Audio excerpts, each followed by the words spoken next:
Hola, soy Elena. Mi hermana dijo una vez que yo era solo una mancha borrosa, el tipo de persona que nadie recuerda, la que la gente recorta de las fotos. Luego envió a su novio para recordarme cuál era mi lugar. Él no me dio una bofetada, me estrelló la cara contra una taquilla. Y cuando llegué a casa sangrando, mis padres me dijeron que no arruinara el último año de bachillerato de ella. Pero no desaparecí. Aprendí a enfocar, y la siguiente vez que me vieron, no pudieron apartar la vista. Antes de empezar, ¿a qué hora escuchas esto y desde dónde? Deja un comentario abajo. Esta historia no trata sobre la venganza, trata sobre lo que sucede cuando lo borroso se enfoca. Hay un tipo de silencio que no proviene de la paz, proviene de ser borrada, día tras día, nombre tras nombre, foto tras foto. Esa era mi vida en el Instituto Cervantes de Salamanca. La mayoría de la gente no me notaba, no me acosaban exactamente, tampoco me adoraban. Yo era un silencio conveniente. Los profesores me llamaban reservada, pero capaz. El orientador me dijo una vez: Elena, eres como las aguas tranquilas de este instituto. Lo que no se daban cuenta era de cuántas cosas se ahogan en las aguas tranquilas. Caminaba por los pasillos como un fantasma al que la gente se había acostumbrado. Llevaba mi cámara a todas partes, no porque quisiera capturar recuerdos, sino porque me sentía más segura mirando la vida a través del cristal. Siempre estaba detrás de él, nunca delante. Luego estaba Valeria. Ella no era solo popular, estaba comisariada. Todos en su órbita parecían estar mejor iluminados, sonar un poco más inteligentes, reír un poco más fuerte. No es que me odiara, no.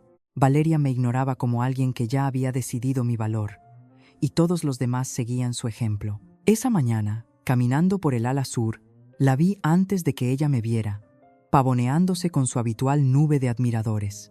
Sus voces llenaban el pasillo, agudas, rebotando en las taquillas como una pista en bucle. Es la que ganó el premio extraordinario de matemáticas y la reina de la fiesta de fin de curso, oí susurrar a una de primero. Por supuesto, es Valeria Brón.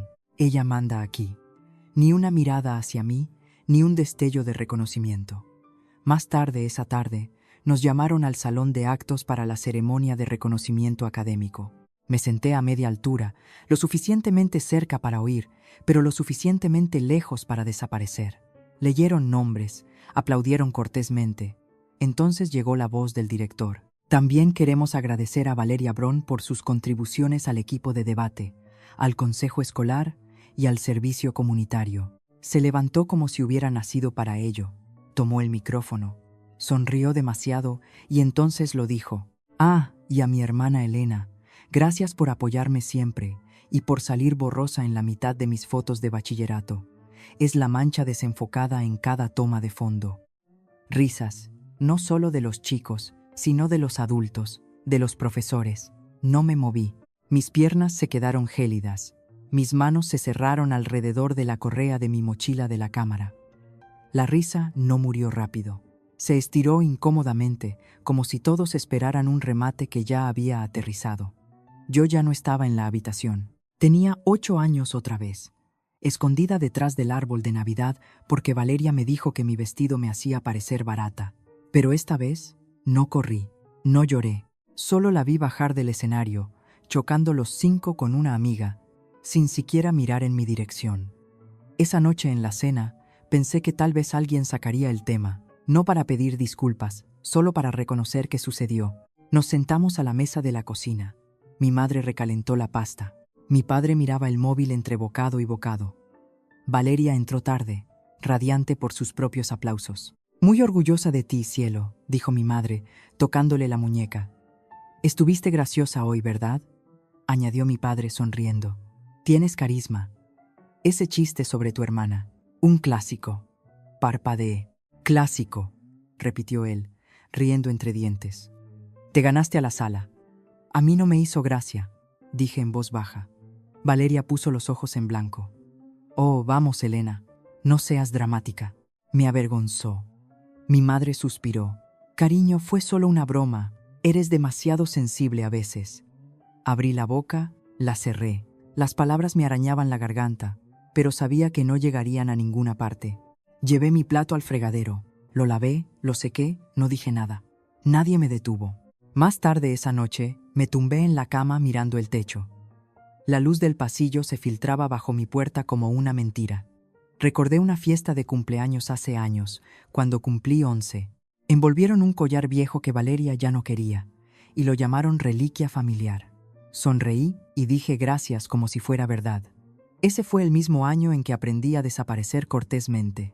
Pensé que ser callada facilitaba las cosas, que de alguna manera mantenía unida a la familia. Pero tal vez no mantenía nada. Tal vez solo me hacía más fácil de ignorar. A la mañana siguiente, llegué temprano al entrenamiento de voleibol.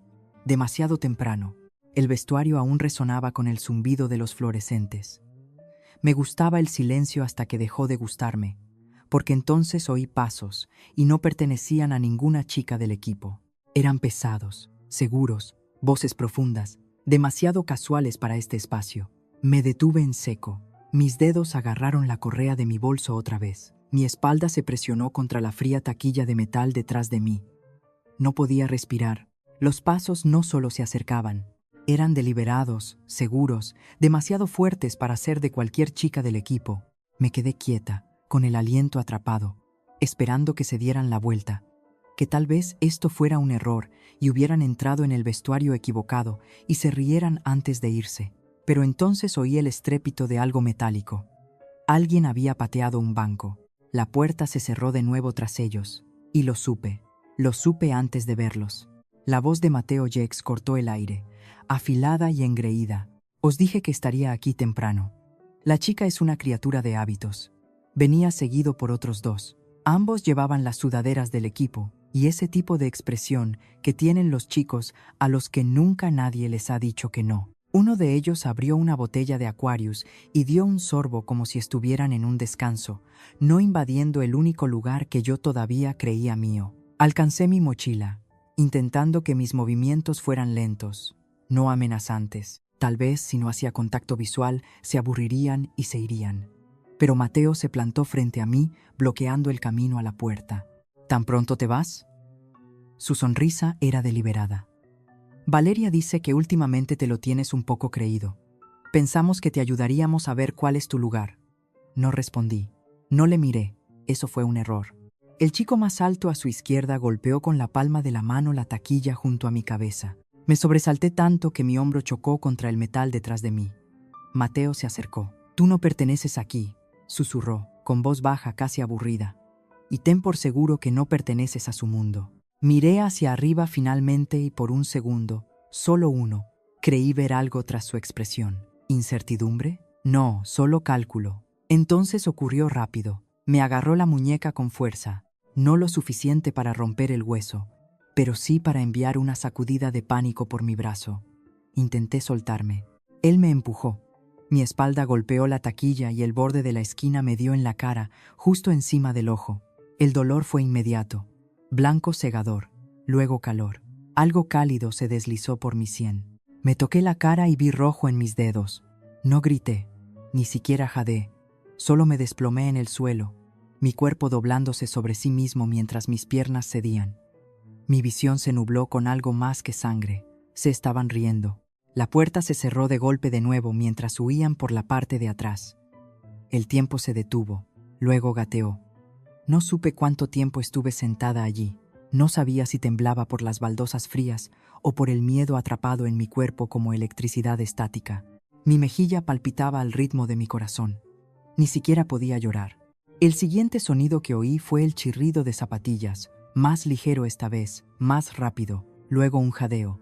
Elena, era Sara. Soltó su bolsa de deporte, corrió los últimos metros y se arrodilló a mi lado. ¿Qué ha pasado? Dios mío, tu cara.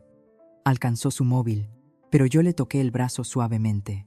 Papel, por favor, susurré con voz rota. Ella no volvió a preguntar. Corrió al lavabo, empapó un montón de toallas de papel y las presionó suavemente sobre mi cara.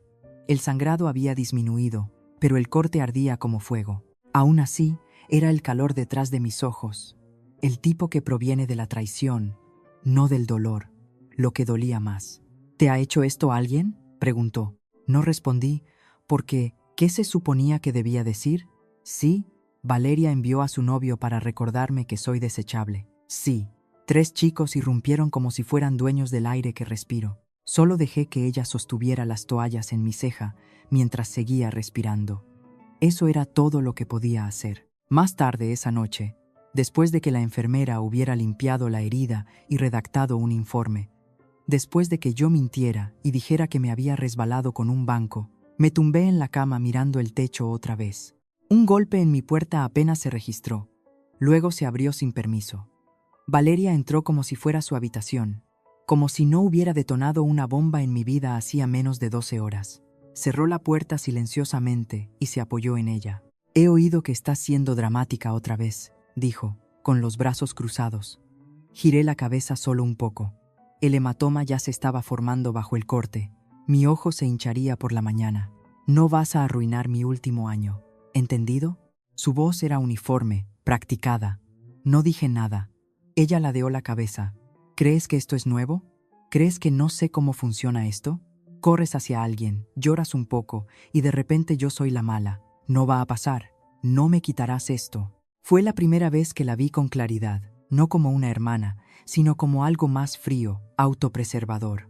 Se fue sin esperar respuesta. Simplemente se dio la vuelta y salió. Me quedé en la cama, acurrucada de lado, con una mano apretando el dobladillo de mi manta, no por consuelo, solo para sentir algo. El silencio en ese momento dolió más que la taquilla, porque supe entonces que ella le envió. No había sido aleatorio. Quería asegurarse de que me quedara donde me correspondía, debajo de ella, invisible, útil cuando fuera necesario, silenciosa cuando no. A la mañana siguiente, me puse una sudadera con capucha y gafas de sol, aunque el cielo estaba nublado. Le dije a mamá que tenía migraña. Apenas levantó la vista de su tableta. En el instituto, mantuve la cabeza baja, pero al doblar el pasillo principal cerca del salón de actos, los vi. Mateo apoyado en las taquillas como si nada le afectara. Valeria a su lado, echándose el pelo hacia atrás, mientras él le susurraba algo al oído, y se rieron. Se rieron como si nada hubiera pasado. Y ese fue el día en que dejé de esperar que alguien me salvara. Para la segunda hora, el dolor en mi mejilla se había convertido en un latido que podía ignorar. El verdadero dolor, lo que pulsaba más profundo que el hueso, era saber que sus risas resonaban más fuerte que la verdad. Aún así, cuando Sara me apartó cerca de la escalera entre clases, con voz urgente y susurrante, asentí. «Vamos a jefatura», dijo. «Ahora mismo».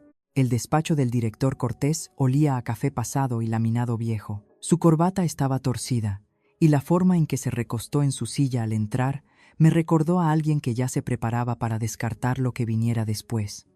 Sara empezó a hablar primero. «Fue atacada en el vestuario ayer». Él levantó una ceja, luego se volvió hacia mí. «Tú fuiste la herida». Asentí lentamente, con la boca seca. «¿Sabes quién fue?» Dudé. Luego dije los nombres claramente, aunque mi voz apenas tenía fuerza.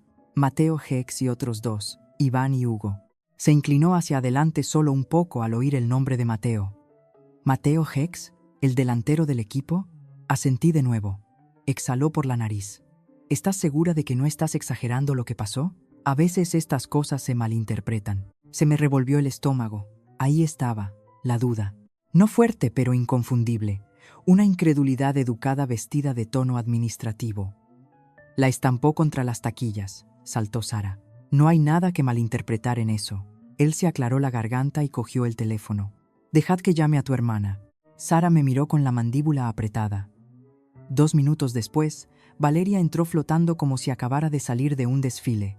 Pelo perfecto, jersey combinado, sonrisa lista. «Señor director», dijo dulcemente, «¿pasa algo?» Él señaló el asiento a mi lado. «Hemos tenido una acusación respecto a Mateo J». Sus ojos se abrieron de par en par, sus labios se partieron en una sorpresa bien ensayada. «¿Mateo? ¿Qué? Eso es una locura. Estaba conmigo después del entrenamiento ayer». Luego se volvió hacia mí, ladeando la cabeza. «¿Estás bien, Elenita? Debiste golpearte la cabeza más fuerte de lo que pensé». Miré mis manos porque si miraba su cara demasiado tiempo, temía que finalmente podría gritar. Cortés miró entre nosotras, luego hizo una pequeña marca en su bloc de notas. «Haré un seguimiento con los chicos por ahora. Elena, por favor, vuelve a clase». «Sara, gracias». Salimos al pasillo. Sara parecía querer dar un puñetazo a la pared. Está mintiendo, dijo. Lo sé, y él va a dejarlo pasar. Lo vi en su cara. Lo sé, susurré de nuevo. No hablamos mientras caminábamos hacia el gimnasio. Me desvié hacia el vestuario, no para cambiarme, solo para respirar. Más tarde ese día, llamaron al entrenador Herrero. Lo supe porque pasé cerca de la sala de profesores y no me sostuvo la mirada. Él era el que siempre decía: somos un equipo en este instituto, nadie se queda atrás. Pero cuando Cortés le preguntó sobre haber visto a Mateo en el pasillo cerca del vestuario de chicas, su respuesta fue corta y sin carácter.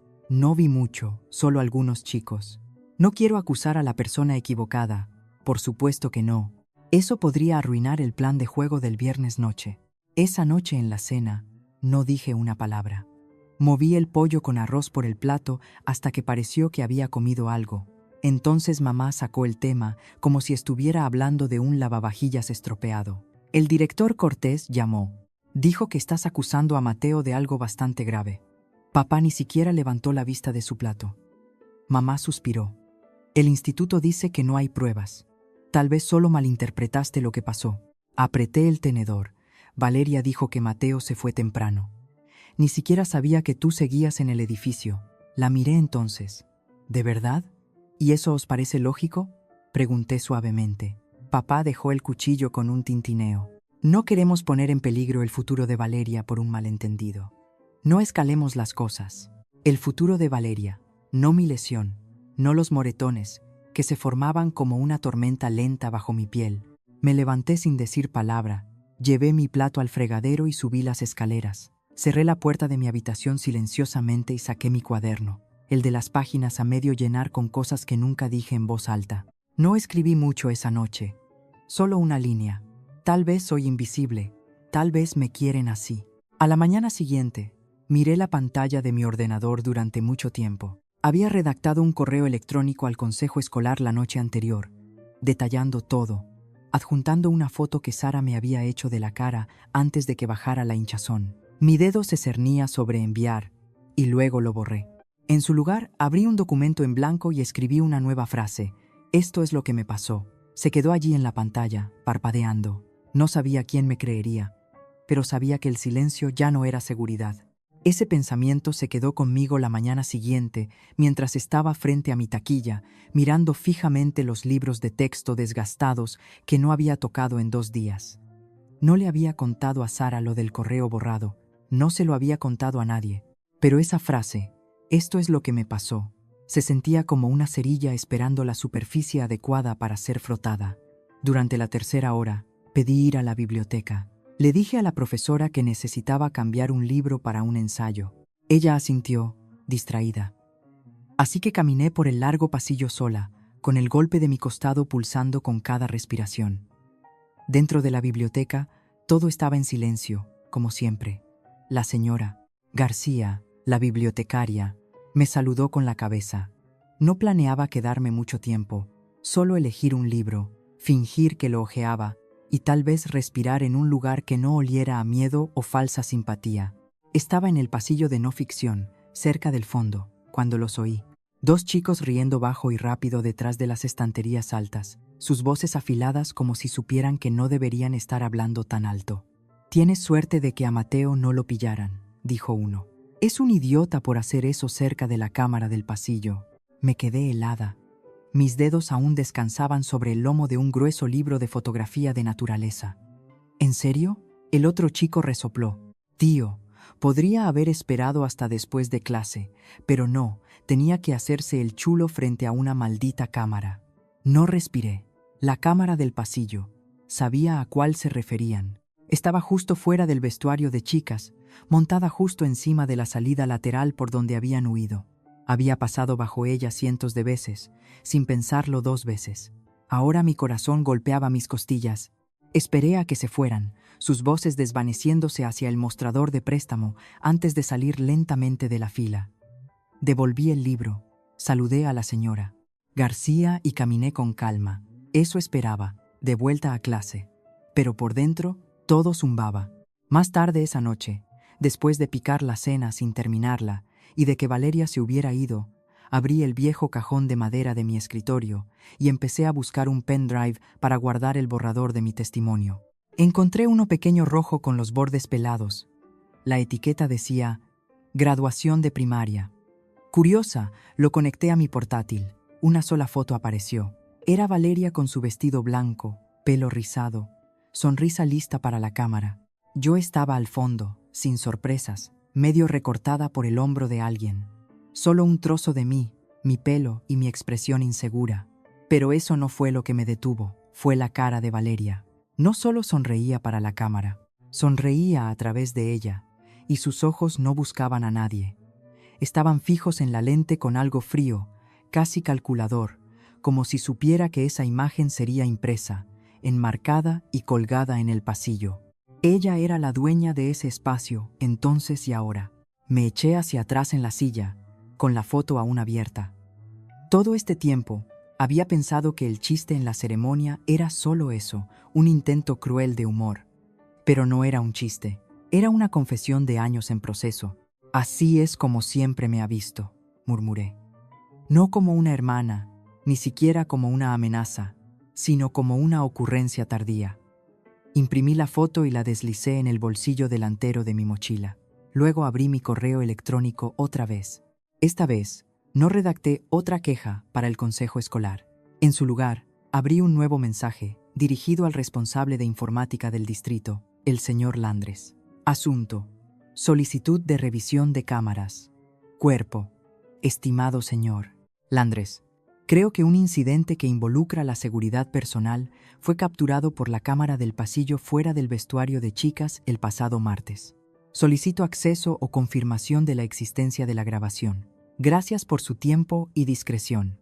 Miré el mensaje durante un minuto entero, luego lo guardé como borrador. Esa noche me dormí con la foto impresa bajo la almohada. Por una vez, no me sentí casada, me sentí la cazadora. Mi pulso estaba en calma, mis pensamientos afilados. Ya no pensaba en la justicia, no de inmediato. Pensaba en patrones, pruebas, tiempos. Cuanto más actuaban como si yo no importara, más claramente los veía. Susurré a la oscuridad. Si desaparezco, será bajo mis propios términos. Unos minutos después, mi móvil vibró en la mesita de noche. Número desconocido, sin nombre, sin vista previa. Abrí el mensaje. Decía: no eres la única. No reconocí el número, pero lo que me enviaron lo cambió todo. El mensaje llegó a la 1:17 a.m. Estaba todavía despierta, tumbada boca arriba en la oscuridad, reproduciendo la imagen de esa cámara de pasillo en mi mente. Mi móvil vibró una vez. Solo una notificación, sin nombre de contacto. Había un vídeo adjunto. Me incorporé lentamente, el silencio de la casa amplificando cada sonido, el roce de mi manta, el suave crujir del suelo bajo mi colchón. Pulsé play, conteniendo el aliento. Era movido y granulado, como si hubiera sido grabado en secreto. La voz de Mateo era inconfundible, incluso bajo el crujido del viento del parking y las risas bajas. Lloró, decía él, sonriendo mientras se apoyaba en el coche de alguien. Un empujón. Eso es todo lo que hizo falta. Maldita mancha borrosa. El clip se cortó abruptamente. No me moví durante un minuto entero. Estaba segura de que el silencio de la casa se rompería si lo hacía. Siguió otro mensaje. Lo siento. Debería haber enviado esto antes. No sabía qué hacer. Estaba firmado, Rosario. Ese nombre removió algo enterrado. Rosario Chávez, mi amiga en quinto y sexto de primaria, se había acercado al círculo de Valeria poco después y luego desapareció de mi vida de la misma forma que yo había desaparecido de la mayoría de las fotos. Un tercer mensaje llegó momentos después. Tengo el archivo original. Si lo quieres, te veo detrás de la cafetería Rialto a la hora del almuerzo. Al día siguiente, falté a clase y tomé el camino largo detrás de la cafetería, frente al instituto. Rosario ya estaba allí, bajo el toldo, cambiando el peso de un pie a otro. Parecía diferente, cansada, mayor de lo que recordaba, pero familiar en la forma en que sus manos aún jugueteaban con sus mangas. No habló de inmediato, solo me tendió el USB. No debí ignorarlo cuando pasó, dijo en voz baja. Pero no pude dormir después de ese chiste en la ceremonia. Sé lo que hizo él y sé que ella lo sabía. Asentí lentamente y tomé el pendrive de su mano. ¿Por qué ahora? Ella bajó la mirada. Porque estabas sangrando y nadie dijo nada. Luego se dio la vuelta y se fue. Pasaron 2 días. No le conté a nadie lo del archivo. Lo mantuve escondido en el fondo de mi cajón bajo un viejo libro de preparación para la selectividad. No necesitaba verlo de nuevo. Había oído suficiente en ese clip. Pero entonces llegó el sobre. Fue justo después de las 5 p.m. del jueves. Estaba sola en casa. Valeria tenía una reunión de un club y mis padres estaban en una cena benéfica local. Revisé el buzón como siempre hacía, más por hábito que por interés. Dentro había un sobre marrón, sin dirección de remitente, solo el apellido de mi familia y nuestra calle impresos en letras de bloque genéricas. Mis manos temblaban mientras lo abría. Dentro había una sola cosa, una foto impresa. Era yo tirada en el suelo del vestuario, con sangre bajando por mi sien, mis ojos entreabiertos, desenfocados.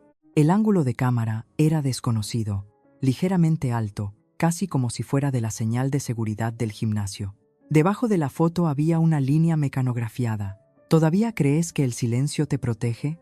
Me quedé congelada en el porche, el corazón martilleando, el aire demasiado apretado en mi pecho. Pero entonces, como si alguien hubiera accionado un interruptor, todo dentro de mí se calmó.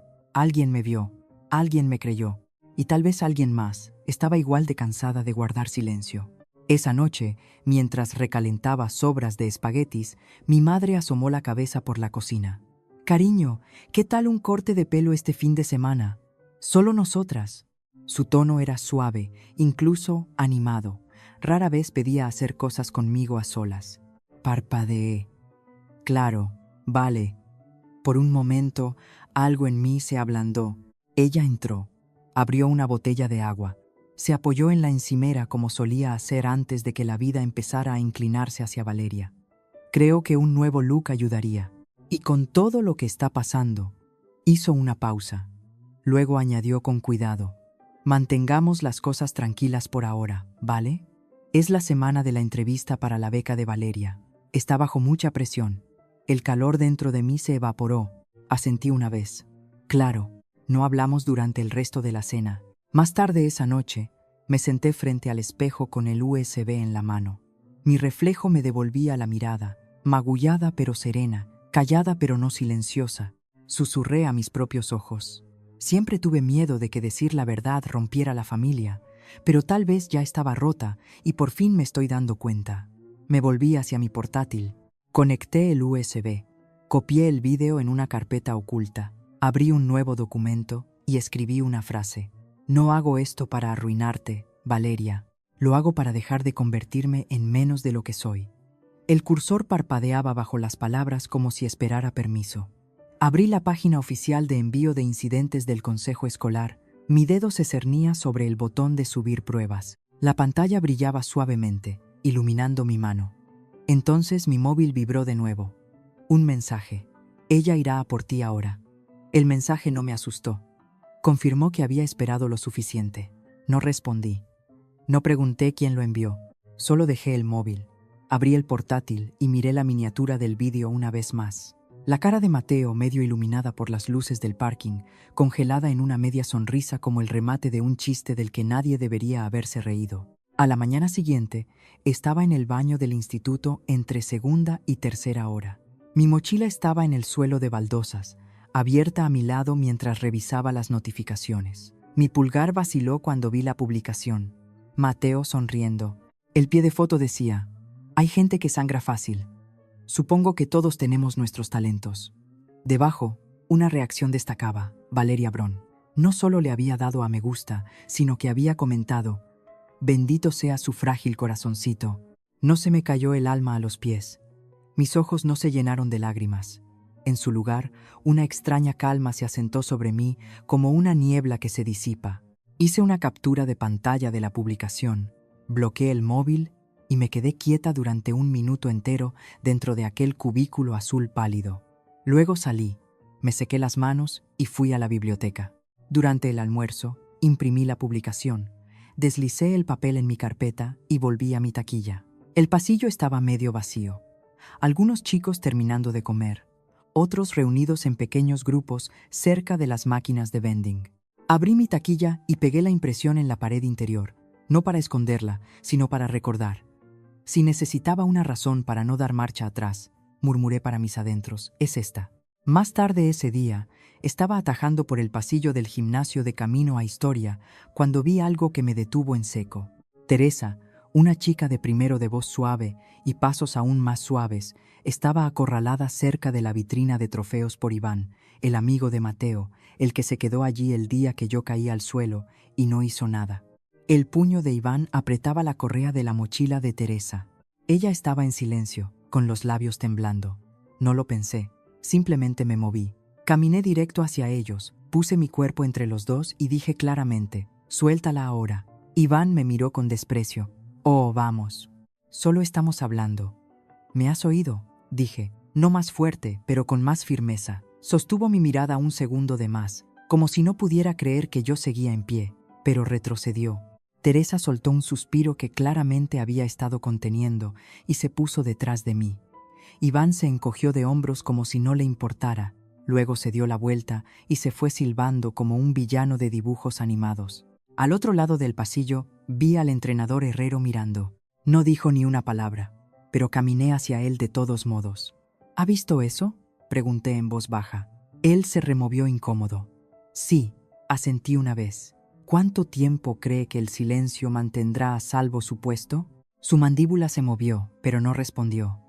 Solo miró hacia otro lado como si el suelo tuviera algo digno de estudio. Después de eso, acompañé a Teresa a clase. No habló, pero su mano rozó la mía en la puerta. Esa tarde, encontré una nota doblada en mi taquilla. Sin nombre, solo 4 palabras escritas en un papel de rayas. Me salvaste. No pares. La leí 3 veces antes de guardarla en mi bolsillo. De vuelta en casa, en la quietud de mi habitación, me senté con las piernas cruzadas en el suelo y desdoblé la nota otra vez. Pensé que mi voz era pequeña. Susurré. Resulta que simplemente no había golpeado la pared adecuada todavía. Por primera vez en mucho tiempo no sentí que estaba persiguiendo algo. Sentí que lo estaba construyendo. Esa noche, mientras ayudaba a meter los platos en el lavavajillas, mi móvil vibró. Un nuevo correo electrónico. Me sequé las manos con una toalla y lo abrí. Asunto. Oportunidad de testimonio programada. Cuerpo. Se le han concedido 10 minutos para presentar una declaración y materiales de apoyo en la reunión del Consejo Escolar este viernes a las 16:30 en la sala 206. Mi corazón no palpitó fuerte. Simplemente se estabilizó, como si hubiera pisado tierra firme después de estar a la deriva demasiado tiempo. Doblé el mensaje en mi palma como si fuera algo sagrado. Bien, dije suavemente. Empecemos.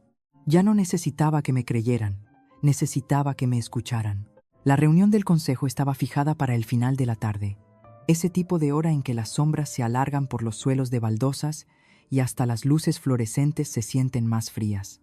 Llegué 10 minutos antes, como se me indicó, sola, solo yo, el USB en mi palma y todo lo que me quedaba. La sala era rectangular, con una mesa larga en el centro y sillas plegables dispuestas alrededor como accesorios de una obra de teatro. Botellas de agua sudando sobre posavasos baratos, una pizarra blanca que nadie había tocado. Al final de la mesa estaba Valeria, flanqueada por nuestros padres, mi madre con sus perlas, mi padre con su americana demasiado apretada en los hombros, ambos asintiendo como diplomáticos en una gira de buena voluntad. Y junto a ellos, Mateo, con el pelo engominado, también de americana, como si estuvieran allí para una foto de beca. No saludé a nadie, ni siquiera los miré. Tomé el asiento vacío frente a la mesa y deslicé el USB sobre la madera pulida como si pudiera quemar la superficie. La presidenta del consejo, la señora de la Torre, se ajustó las gafas de leer y cruzó las manos. «Elena, tienes 10 minutos». Me puse de pie. Mi voz no tembló. «Esto es lo que viví. Vosotros decidid si merece silencio». Inserté el USB y pulsé la barra espaciadora. La pantalla del proyector parpadeó una vez, luego cobró vida. La grabación se reprodujo. No había música, ni narración, solo el sonido crudo del zumbido del pasillo del gimnasio, el chirrido de las zapatillas y las risas, seguidas por el empujón, el estrépito del metal, mi cuerpo golpeando el borde de la taquilla. Mis manos tocaron instintivamente la línea fantasma sobre mi ceja. El vídeo terminó con Mateo y sus amigos desapareciendo por la salida trasera. La sala contuvo el aliento. Valeria fue la primera en romper el silencio. Su voz era suave, comedida. «Esto es horrible. No lo sabía. Yo lo habría detenido».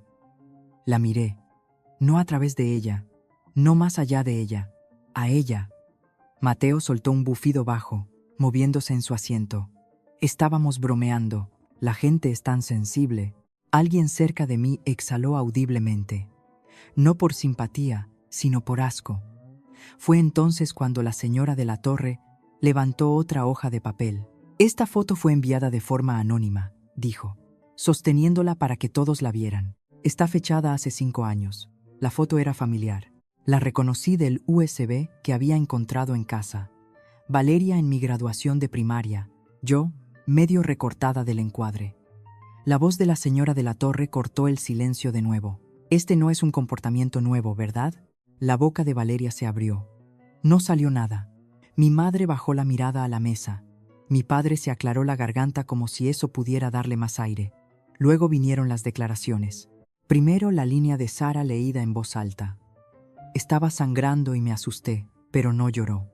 Me pidió papel. Luego la de Rosario. Le di el video porque no podía seguir viendo a alguien mentir para escapar de la verdad. Y finalmente, la del entrenador Herrero. Su nota estaba mecanografiada. No hablé porque tenía miedo de perder mi trabajo. No es una excusa. La sala volvió a quedar inmóvil. La señora de la Torre miró a los miembros del consejo, luego a la mesa frente a ella. Hemos llegado a una decisión. Mateo Hex, expulsado durante 30 días lectivos, retirada inmediata de la capitanía del equipo y de todos los privilegios deportivos por el resto del año académico. Valeria Bron, matrícula en observación permanente, pendiente de investigación por colusión e intimidación de testigos. El Consejo anunció el inicio de un comité de reforma contra el acoso escolar, liderado por estudiantes. Nadie aplaudió, no porque no fuera merecido, sino porque algo más pesado se había asentado en la sala: el entendimiento. No me quedé para lo que vino después. Me levanté, guardé el USB en el bolsillo de mi abrigo y salí. No por vergüenza, ni por orgullo, simplemente había terminado. Esto no era venganza, esto era liberación. Pasé por la secretaría y giré la esquina del ala de administración. El sol había bajado lo suficiente como para teñir de ámbar la acera. Fue entonces cuando Mateo salió de detrás de un muro. Su expresión no era de enfado, era practicada, casi arrogante, como alguien aferrado a una historia que cree que todavía importa. «Esto no ha terminado», dijo, con voz baja, enseñando los dientes. No me detuve. Sostuve su mirada. «Tienes razón», dije en voz baja. «Acaba de empezar». Me di la vuelta antes de que pudiera responder, dejando que el silencio fuera mi puntuación. No esperé su reacción. Ahora tenía voz y sabía exactamente dónde usarla. El foro comunitario se celebraba en el salón de actos del instituto, el de los asientos de terciopelo rojo que chirriaban y las luces polvorientas del escenario. Pero esa noche, todas estaban encendidas. Cada fila estaba llena. Padres, estudiantes, profesores, algunas caras familiares del consejo e incluso un par de periodistas del diario local. Me senté en la tercera fila. Mis manos estaban tranquilas, descansando en mi regazo. El USB estaba guardado en mi bolsillo, pero no lo necesitaría esta vez. Una empleada del centro subió al podio y revisó la hoja que tenía en la mano. Nuestra próxima ponente es Elena Bron, alumna de segundo de bachillerato. El murmullo de la multitud se desvaneció. Se podía sentir el cambio en el aire. Me levanté. Mis piernas se mantuvieron firmes, aunque el camino hasta el micrófono me pareció más largo de lo que recordaba. Cada paso por el pasillo resonaba, no por la acústica, sino porque por primera vez la gente prestaba atención. Llegué al podio, ajusté el micrófono una vez y hablé. Me llamaron mancha borrosa. Me lo creí hasta que sangré. Las palabras quedaron suspendidas en el aire. Dejé que lo hicieran. Mi nombre es Elena Bron, y lo que me pasó en ese vestuario no fue solo un incidente. Fue la punta de una herida mucho mayor. Una herida tan silenciosa que la mayoría de vosotros ni siquiera sabíais que existía. He sido borrada de 1000 formas pequeñas. Elogios de segunda mano, cumpleaños compartidos, viajes olvidados y siempre, siempre siendo yo la que tenía que comprender. Miré a la primera fila. Mi madre tenía los labios apretados, las manos aferradas a su bolso. Mi padre estaba sentado a su lado como si se hubiera tragado un clavo. Valeria no estaba allí. ¿Queréis saber cómo sobreviven los acosadores? Continué. Cuentan con que la gente guarde silencio, con que los adultos miren hacia otro lado, con que los compañeros finjan que no vieron nada, y sobre todo, con que chicas como yo crean que se lo merecen. Un ligero revuelo recorrió a la multitud, pero yo ya no lo creo. Justo cuando tomaba aliento para continuar, el asistente técnico de la cabina pasó las diapositivas, ayudas visuales que yo había enviado antes. Entonces sucedió, sin previo aviso, una foto apareció en la pantalla detrás de mí. La foto de la graduación de primaria. Valeria radiante en el centro, pelo perfecto, postura orgullosa.